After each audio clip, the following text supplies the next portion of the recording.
Swastiastu. Silakan Robert. Om Swastiastu, selamat siang dan rekan-rekan. Saya mau terima kasih kepada Pak Wayan sudah diperkenalkan dengan sangat baik. Sebelum kita mulai, saya akan coba izin share screen dulu. Teman-teman ditunggu. Apakah kira-kira layarnya sudah terlihat, Pak? Ya, sudah, Dok. Sudah. Baik. Kita akan mulai. Terima kasih saya sudah diberikan kesempatan. Tadi sudah sempat jelaskan apa saja yang saya lakukan dan mungkin bisa bermanfaat untuk teman-teman yang ada di Bali. Seperti itu. Kita hari ini akan berdiskusi mengenai return to sport COVID-19 restart strategy. Intinya saya mungkin ini akan sedikit istilahnya materinya berat karena kita belum pernah nih menghadapi COVID-19 sebelumnya dan menjadi satu materi yang baru. Saya akan coba diskusikan dan juga sharing bahan-bahan yang saya dapatkan secara ilmiah dan juga berdasarkan pengalaman kerja saya. Saya akan coba untuk membawakannya di kedua sisi, yaitu dari sisi medis dan juga sisi koordinasi dengan teman-teman yang ada di lapangan. Karena saya lihat juga ada beberapa teman-teman yang background-nya atau peranannya sebagai coach, sebagai official, dan sebagai pengurus. Seperti itu. Untuk kita mulai, kita lihat data yang terakhir dari breakdown ini bisa kita lihat bahwa per tanggal 19 kemarin kita masih punya kasus aktif yang cukup tinggi, sekitar 10.365 kasus positif dengan ada dua kelompok besar, yaitu kelompok yang teman-teman memang terkena dan masih kita berjuang untuk bisa melawan si virus ini. Oke, nanti penjelasannya ada dua, bagaimana kita memulai untuk dapat return to sport untuk teman-teman yang memang sudah mengalami COVID-19 dan teman-teman yang sebelumnya belum pernah dan kita mengharapkan nanti ke depannya tentu saja ada vaksin yang bisa memproteksi kita seperti itu. Oke, kita mulai untuk teman-teman yang saya sebut sebagai kelompok COVID-19 fighter. Jadi masih berjuang kita melawan virus ini, jangan sampai kena, jangan sampai menjadi karier atau bawa ke tempat lain. Pastinya dengan periode yang dibatasi, kemudian ada pembatasan pergerakan, itu membuat kita latihan volumenya mungkin akan menurun. Oke, kalau kita lihat proses yang terjadi ketika kita latihan dengan teratur dan volume tinggi, itu kita memiliki kapasitas yang stabil. Namun ketika ada proses dan volume latihan yang menurun, kemungkinan bisa menyebabkan proses yang kita sebut dengan proses detraining. Proses detraining atau penurunan yang menghasilkan penurunan aktivitas fisik dan juga dapat menjadikan kondisinya menjadi berkurang semuanya. Nah, ini ada beberapa protokol. Saya coba sharing dari satu jurnal dari tahun 2020, masih sangat baru, mengenai return to play after prolonged training restriction in professional collision group. Ini adalah jurnal yang dapat kita pakai sebagai rekomendasi bagaimana kita memulai latihan kembali setelah istirahat lama. Bukan istirahat lama sih sebenarnya, setelah pembatasan.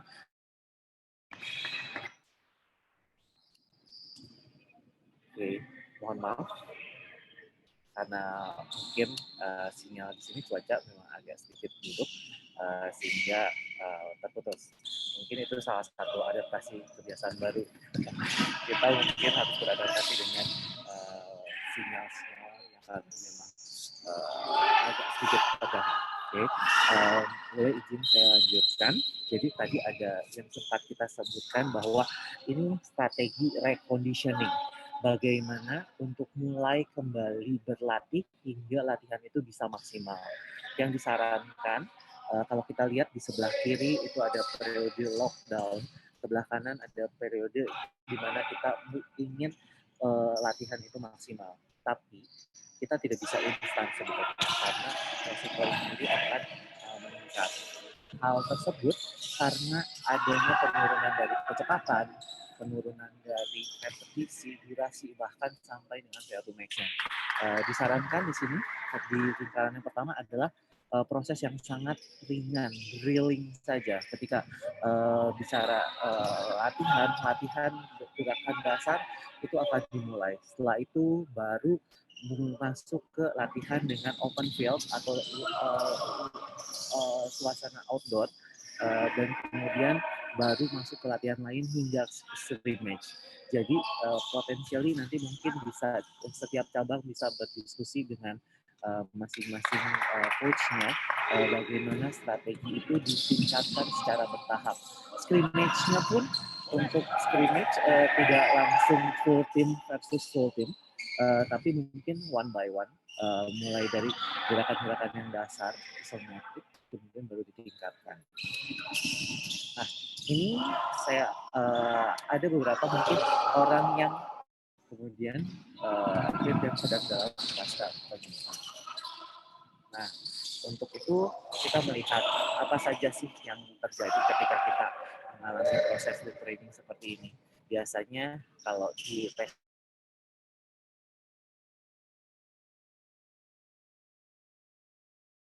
penurunan dari loads-nya, kemudian harus dimulai dari latihan eksentrik dan plyometrik seperti itu. Ini ada pembahasan-pembahasan. Jangan lupa ada tabel seperti ini. Ini berhubungan dengan resiko dari imunitas. Ketika kita melakukan olahraga dengan intensitas yang rendah, resiko infeksi juga cukup lumayan sedang. Tetapi ketika kita tambahkan menjadi intensitas yang sedang, resiko infeksi akan menurun, jadi imunitasnya meningkat. Namun ketika high, nah mereka akan menurunkan kembali si imunitas tersebut.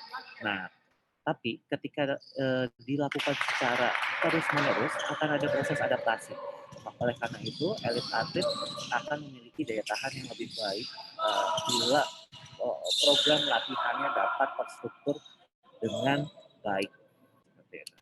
Oke, ini mungkin saya tidak akan banyak bahas karena ini berhubungan dengan koordinasi dengan tim, tetapi yang kita highlight di sini ketika mengalami proses work bareng yang terjadi kemampuan skill spesifiknya itu cognitive based atau istilahnya latihan yang bisa dilakukan itu adalah dengan latihan imaginary. Kemudian psikologikal akan ada potensi untuk gangguan psikologis dan nutrisi. Yang disarankan adalah dengan diet yang tinggi protein dengan pengukuran 0,4 hingga 1 kilogram per berat badan per ml-nya. Ini untuk injury, jangan lupa ketika kita berikat terlalu lama, strength itu akan berkurang. Kapasitas fisik juga berkurang, sehingga kita harus tahu dulu weakness-nya itu seperti apa. Oleh karena itu sangat penting untuk dilakukan pemeriksaan fisik dan juga fitness test. Nanti akan ada acuan-acuan bagaimana kita dapat melakukan fitness test sebagai panduan pos dari COVID seperti itu. Okay. Kemudian ini yang cukup menarik. Okay. People with risk of return to play after COVID-19. Ini pembahasan dari sini ke belakang. Ini berhubungan dengan teman-teman atlet kita yang mungkin mengalami atau sudah sembuh dari COVID-19. Oke, kita lihat. Nah, ketika ada hasil COVID positif, biasanya kita akan konsultasi dari PCR, ada mekanismenya. Jangan lupa COVID itu dia akan mengalami gejala paru-paru atau mengalami gejala jantung, sehingga penanganannya akan cukup kompleks. Kalau kita lihat bagian ini memang agak sedikit pusing, tapi saya nanti akan jelaskan di bagian belakang. Kita lihat seperti ini sebentar. Ini juga bagaimana cara kita untuk bisa kembali. Nah, ini yang lebih jelas, lebih gampang. Ketika teman-teman mengalami COVID-19 dan tidak memiliki gejala, yang harus dilakukan adalah tidak ada pembatasan dari exercise. Lakukan exercise seperti biasa, karena dengan exercise itu dia akan meningkatkan imunitas. Tetapi harus dilihat dan monitoring gejala-gejala yang mungkin akan timbul. Karena menurut pengalaman saya sekarang sedang menangani 4 pasien COVID dan itu aktif nasional. Oke, tadi saya sampai dengan pengalaman saya untuk menangani pasien-pasien atlet yang mengalami COVID-19. Jadi saat ini saya punya 4 atlet nasional yang sedang mengalami COVID-19. Gejalanya tidak timbul di hari pertama kita lakukan PCR secara berkala. Dia baru timbul gejala sekitar di hari keempat dan hari kelima. Sehingga pemantauan closing monitor menjadi sangat penting. Ketika sudah ada gejala seperti itu, mereka akan masuk ke kelompok yang tidak gejala ringan. Nah, ini harus diingat bahwa mereka memerlukan waktu sekitar 10 hingga 14 hari dari beresin gejala, baru kita dapat melakukan exercise lagi. Dan pemantauannya pun ada laboratorium serta pemeriksaan fisik yang lebih detail untuk kategori tersebut. Oke, kalau kita lihat kenapa sih COVID dia sangat berbahaya, sangat harus kita berikan perhatian lebih seperti ini. Ketika terjadi infeksi COVID, yang diserang itu bukan cuma hanya paru-paru. Memang dia adalah virus influenza jenis corona, namun pada perjalanannya dia akan bermanifest di organ utama yang menjadi kedawat daruratan, yaitu jantung. Pada akhirnya ketika kita mengalami atau pasien mengalami myokarditis, yang bisa terjadi adalah 3 kejadian yang sangat tidak diharapkan, yaitu akut coronary syndrome atau istilahnya PJK, kemudian penyakit jantung koroner, kemudian heart failure, gagal jantung, dan juga irama jantung yang tidak stabil atau aritmia.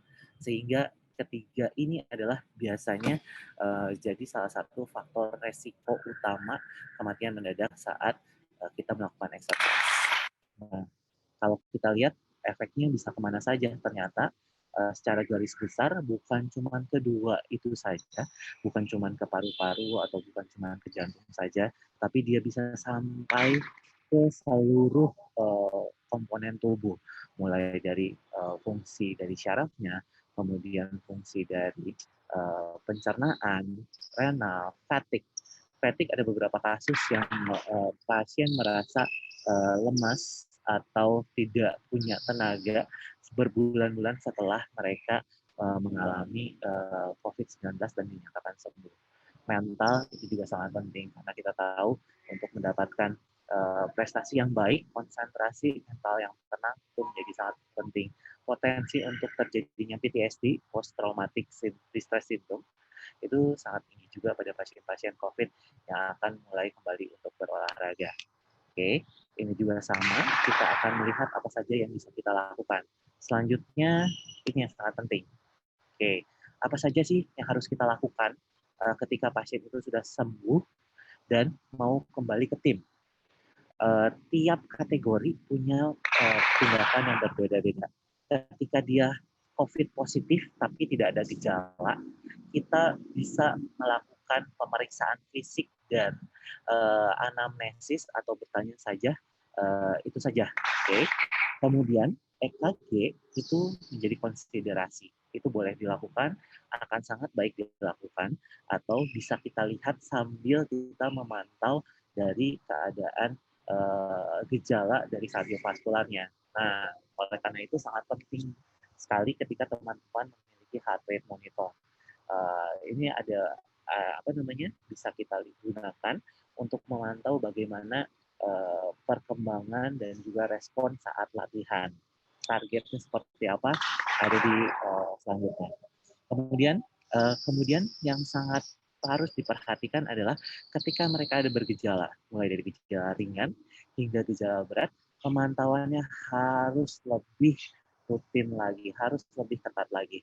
EKG sangat disarankan, tetapi EKG-nya bukan pakai EKG yang 6 leads, tapi 12 leads. 12 leads itu maksudnya EKG yang bisa melihat secara keseluruhan fungsi jantungnya.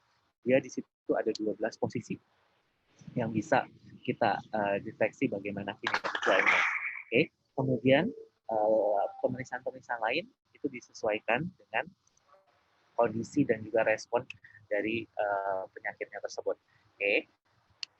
Nah, ini yang penting untuk teman-teman yang di pelatihan, bagaimana strategi kita mulai kembali untuk berlatih bersama, terutama untuk teman-teman yang punya kelompok, karena kan nggak mungkin kita masukkan atlet tersebut langsung dengan full dari awal sampai akhir. Panduannya seperti ini. Pertama, harus ada pre-participation examination. Ini termasuk fitness test di dalamnya, sehingga kita tahu kapasitas tubuhnya pada awalnya seperti apa. Ketika sudah di clearance, oh sudah oke nih, tidak bisa diizinkan untuk melakukan olahraga kembali, itu ada beberapa strategi yang bisa dijalankan. Kita lihat yang warna kuning ini adalah volume dari latihan.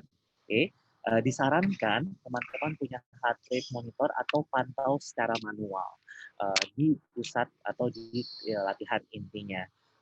Pada stage 2, ini kita punya beberapa stage.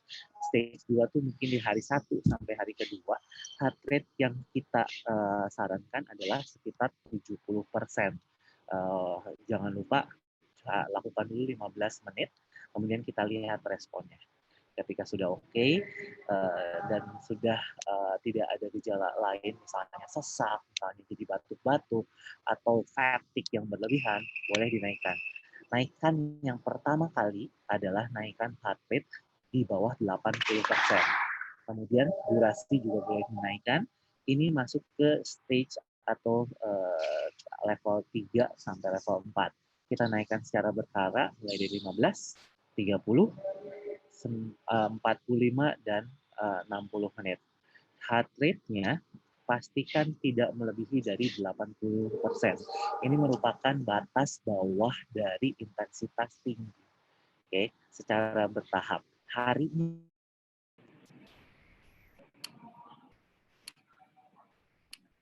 mohon maaf, mungkin saya izin melanjutkan kembali. Setidaknya mereka bisa return to play dalam 2 minggu untuk ke volume 100%. Seperti itu. Sehingga program ini harus di-inline-kan dengan program periodisasi dari teman-teman pelatih dan juga dari rencana dari setiap program pertandingan atau scrimmage yang mungkin akan dilakukan. Oke. Tadi saya sempat bilang pemantauan itu sangat penting. Biasanya kalau saya menggunakan heart rate monitor, saya punya heart rate monitor seperti ini. Ini salah satu contoh yang saya lakukan.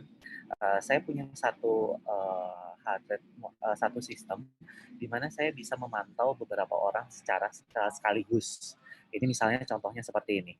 Oke, heart rate-nya ini ketika kita punya 3 orang seperti ini, kita bisa pantau nih heart rate mereka ada di kategori yang mana, sehingga dengan target-target yang tadi sekitar 70%, kita harapkan maksimumnya itu tidak lebih dari 70%.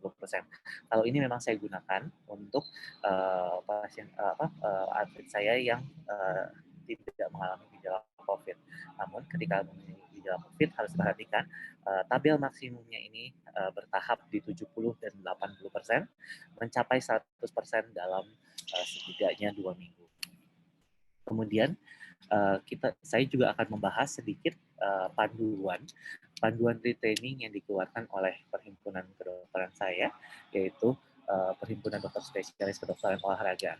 Ini cukup penting karena ada beberapa prinsip penanganan atau penerapan tes PCR sebelum pertandingan. Oke. Yang kita lihat secara garis besar yang cukup penting dari highlight dari panduan ini itu adalah evaluasi kesehatan untuk atlet, di mana standarnya kita akan menggunakan temperatur dan juga kuesionernya bisa bisa dilakukan secara manual melalui anamnesis. Ketika hasilnya ternyata ada yang suhunya lebih dari 37,5 derajat, lakukan pemeriksaan medis selanjutnya. Tentunya pemeriksaan diagnosis untuk COVID-19. Ketika tidak, tetap harus dilakukan tes PCR sebelum kita mulai kembali latihan bersama. Karena kita akan memikirkan orang-orang yang tanpa gejala. Kalau ternyata positif tanpa gejala, pemeriksaan lanjutannya dia akan masuk ke kelompok teman-teman yang mengalami COVID. Kita harapkan kalau apabila hasilnya negatif tanpa gejala, lanjutkan dengan tes kebugaran dan bisa berlatih kembali di tahap 1. Nah, kemudian ketika kita sudah mungkin akan mulai, karena persiapan mungkin masih dalam schedule akan dilakukan PON, ini ada beberapa pertimbangan dalam perjalanan sebisa mungkin kita membawa staf sedikit mungkin, karena dengan staf yang sedikit mungkin resiko untuk terjadinya COVID, pelajaran COVID juga akan menurun seperti itu. Oke. Kemudian anggota tim harus dilakukan tes secara berkala. Perjalanan darat dengan sistem konvoy itu akan lebih baik. Apabila harus menggunakan pesawat, mungkin bisa booking secara keseluruhan seperti itu. Kemudian setiap atlet tetap menjaga protokol kesehatan, mulai dari memakai masker, cuci tangan, jaga jarak, dan diharapkan mereka menuju hotel dalam sistem konvoy. Oke. Ketika di hotel tetap jaga jarak dan setiap ruangan memiliki fasilitas disinfektannya masing-masing. Kemudian penggunaan hotel juga ada saran tertentu. Diharapkan mereka punya satu lantai untuk satu kelompok tertentu. Kemudian ketika yang sudah dibersihkan sekitar 24 sampai 48 jam sebelumnya. Oke. Kemudian ini mungkin nanti bisa dibaca, mungkin kita akan sharingkan. Yang paling penting adalah strategi untuk melakukan latihannya. Prinsipnya adalah train, get in, train, and get out. Sebisa mungkin tidak berlama-lama di tempat latihan. Begitu masuk, berlatih, kemudian keluar lagi. Kita tidak menyarankan untuk menggunakan fasilitas umum, termasuk fasilitas kamar mandi untuk mandi atlet. Sebisa mungkin dilakukan di tempat yang aman atau tempat pribadi, sehingga kontak dengan orang lain bisa kita minimalisir. Kemudian, ini yang cukup penting, PCR test untuk elite atlet. PCR test untuk elite atlet itu dilakukan ketika ada kelompok yang istilahnya mengalami kecurigaan adanya COVID-19 atau akan memulai suatu kompetisi. Haruskah PCR test? Jawabannya ya, harus PCR test. Tapi dok, mungkin sekarang kan cukup bisa dilakukan dengan swab antigen. Swab antigen mungkin untuk program dari WHO, mereka memang ada tata cara untuk melegalkan untuk penggunaan swab antigen. Namun kita harus ketahui bahwa tingkat efektivitasnya tidak setinggi dari PCR test. Jadi PCR testnya itu jadi patokan utama, karena kita yakin teman-teman atlet ini adalah aset atau kebanggaan dari setiap daerahnya. Orang yang dapat membawa nama penting dan juga untuk keberhasilan kita semua, sehingga standarnya memang harus standar yang sangat tinggi, standar yang baik, sehingga karena itu PCR test yang menjadi acuan utama dalam keadaan seperti ini. Yang harus diingat juga ketika melakukan PCR test seperti ini, ketika ada satu hasil yang positif, jangan lupa lakukan tracing kepada orang-orang sekitar yang ada. Seperti itu. Oke. Kemudian yang cukup penting juga ketika ada pasien positif, namun sudah melakukan isolasi mandiri, hasilnya tetap positif lagi kayak nomor 9 ini. Nah, ini harus tetap dilakukan 2 sampai 3 minggu setelah infeksi awal. Tapi perlu diketahui bahwa kadang-kadang memang ada false negatif dari tes itu hingga 90 hari. Jadi tetap lakukan prinsip-prinsip yang istilahnya menjaga keselamatan bersama. Nah, ketika ada sistem bubble, kalau kita ketahui bahwa rencana dari Liga Basket kemarin itu adalah sistem bubble. Sistem bubble itu kita akan dikarantina di satu gedung. Ketika masuk ke tempat pertandingan itu dalam metode konvoy, tidak akan keluar dari grup dan tidak bisa datang sendiri-sendiri. Ketika beres akan masuk lagi ke tempat tinggal atau asrama atau mes atau hotel yang sudah disiapkan. Itu sistem bubble. Ketika ada satu orang yang positif, berarti satu kelompok bubble tersebut harus kita PCR semuanya, kemudian diisolasi. Setelah itu tempat isolasinya pun terpisah dengan teman-teman yang hasilnya negatif. Setelah itu kita lakukan pemeriksaan dan istilahnya penerapan yang lebih khusus untuk mencegah adanya penularan yang lebih jauh lagi. Oke, terima kasih. Pak Dr. Alvin, saya dari moderator menyampaikan tentang waktu yang tinggal kurang lebih dari 5 menit tadi.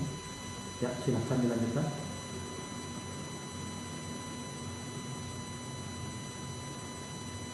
Gimana? Boleh diulang, Pak Wayan? Pak Dr. Alvin yang mengingat keterbatasan waktu untuk presentasi selama 30 menit. Jadi waktu Pak Dokter dalam penyampaian materi tinggal 5 menit lagi. Ya. Silakan dilanjutkan. Baik, terima kasih Pak Dokter. Maaf Pak Wayan, mungkin terakhir ini slide saya yang tentang COVID-19 itu untuk di akhir terima kasih atas kesempatan untuk berdiskusi. Yang perlu kita ingatkan bahwa kondisi sekarang masih dalam kondisi COVID-19, bagaimanapun beratnya cobaan dan perubahan hidup yang kita alami saat ini, kita harus percaya bersama-sama kita dapat kembali ke kondisi semula dan bahkan lebih baik lagi. Mungkin itu dari saya.